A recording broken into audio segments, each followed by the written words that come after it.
Hi everyone, welcome back to the Bong academy YouTube channel. আমি তোমাদের সৌমেন দা। তো বন্ধুরা, ওবিসি কেস ক্রমশ জটিলের থেকে জটিল হতে শুরু করেছে। ঠিক আছে, এটার সুরাহা যে কবে হবে তার কোনো ঠিক ঠিকানা নেই। এবং তোমাদের এক্সামগুলো WBP, KP constable, WBP SI, তারপরে কেপি এসআই রেজাল্ট এবং নিউ নোটিফিকেশান কবে আসবে তার কোনো ঠিক ঠিকানা নেই। ওবিসি কেস ক্রমশ জটিল হয়ে যাচ্ছে, কারণ ওবিসি কেসের ওপর আর একটা কলকাতা হাইকোর্টে কেস করা হয়েছে গতকালকে। তোমাদেরকে পুরোটাই দেখাচ্ছি কেন কেস করা হয়েছে, কী কারণে কেস করা হয়েছে। যদিও এটা আমাদের একটা পজিটিভ বার্তা, তো তাও ক্রমশ ওবিসি কেস কিন্তু জটিলের থেকে জটিল হয়ে যাচ্ছে। এখন তোমাদের কি করণীয়, তোমাদের এক্সামগুলো আদৌ কি এবছর হবে কি হবে না, ঠিক আছে, সমস্তটা নিয়ে আজকের এই ভিডিওতে আলোচনা করব। পুরো ভিডিওটা দেখো। চ্যানেলে নতুন হলে অবশ্যই চ্যানেলটাকে সাবস্ক্রাইব করে পাশে থাকা বেল আইকনটাকে প্রেস করে দেবে। যখনই আমি নতুন ভিডিও আপলোড করব তার নোটিফিকেশন সর্বপ্রথম পেতে অতি অবশ্যই চ্যানেলটাকে সাবস্ক্রাইব করে দেবে।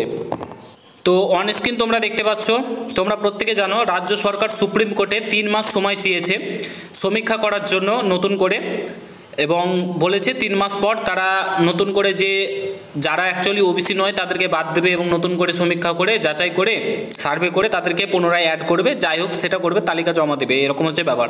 মেনলি রাজ্য সরকার পুরোপুরি হার মেনে নিয়েছে, 12 লক্ষ ওবিসি বাতিল। ঠিক আছে, 3 মাস সময় চেয়েছে। তো এই 3 মাস সময় চাওয়ার জন্য কিন্তু আবারও কলকাতা হাইকোর্টে একটা মামলা করা হয়েছে। তোমরা দেখতে পাচ্ছ, ওবিসি শংসাপত্র যাচাইয়ের জন্য রাজ্যের পদক্ষেপের বিরোধিতা, নতুন মামলা দায় হলো হাইকোর্টে। ঠিক আছে, হাইকোর্টে নতুন মামলা দায় হয়েছে। ওবিসি সংরক্ষণের বিষয়ে নতুন করে রাজ্যের সমীক্ষা শুরুর সিদ্ধান্তকে চ্যালেঞ্জ করে কলকাতা হাইকোর্টে আবেদন জানানো হলো।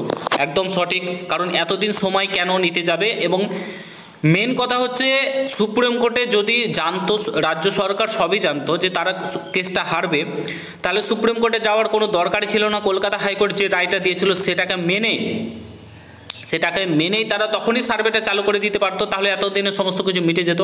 কিন্তু সেটা কিন্তু রাজ্য সরকার করেনি, বরঞ্চ বেতন যাতে না দিতে হয় তোমাদেরকে চাকরি পাওয়ার পর, সেই টাকাটা অন্য জায়গায় খরচা করতে পারে, তোমার ভোটে খরচা করতে পারে, তার জন্য কিন্তু এগুলো করেছে।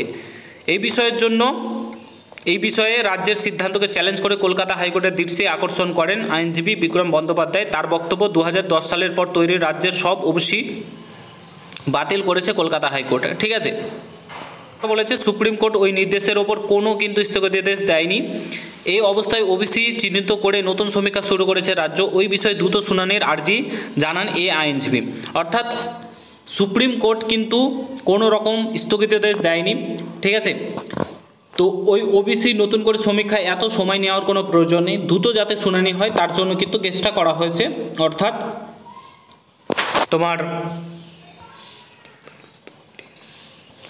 তোমাদের ভালোর জন্য কিন্তু এটা হয়েছে। তো তারপরে দেখো, বলেছে বৃহস্পতিবার এই বিষয়ে মামলা দায়ের করার অনুমতি দিয়েছে প্রধান বিচারপতি। জানান দ্রুত শুনানির আবেদনে বিবেচনা করা হবে। প্রসঙ্গত, গত মঙ্গলবার সুপ্রিম কোর্টে ওবিসি সমীক্ষা সংক্রান্ত মামলার শুনানিতে রাজ্য জানিয়েছিল কারা ওবিসি তালিকাভুক্ত হওয়ার যোগ্য তা যাচাই করা হচ্ছে। রাজ্য সরকারের আইনজীবী কপিল সিব্বাল শীর্ষ আদালতে জানান, হাইকোর্টের নির্দেশ মতো নতুন করে সমীক্ষার কাজ শুরু হয়েছে।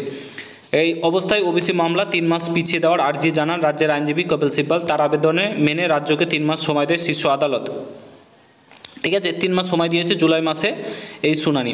তো মেনলি এতদিন সময় নিচ্ছে, সমস্ত নিয়োগ প্রক্রিয়া আটকে রয়েছে। এবং যেহেতু নিয়োগ প্রক্রিয়ার আটকানোর কথা না, 2010 সালের পর যেগুলো ওবিসি সেগুলোকে বাদ দিয়ে নিয়োগ প্রক্রিয়া চালানো যাবে, কিন্তু রাজ্য সরকার চালাবে না, কারণ ভোট ব্যাংকের ব্যাপার আছে, তোমরা প্রত্যেকে জানো।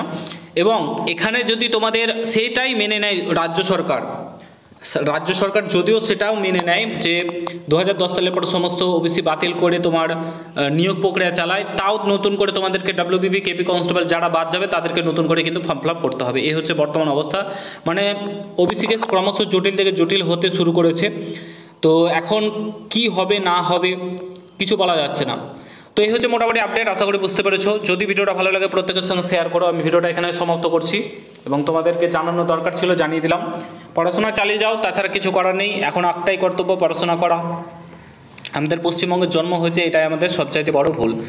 তো ভিডিওটা শেষ করছি, দেখা হচ্ছে নতুন ভিডিওর সঙ্গে। ভালো থেকো, সুস্থ থেকো, গুড বাই, জয় হিন্দ, বন্দে মাতরম।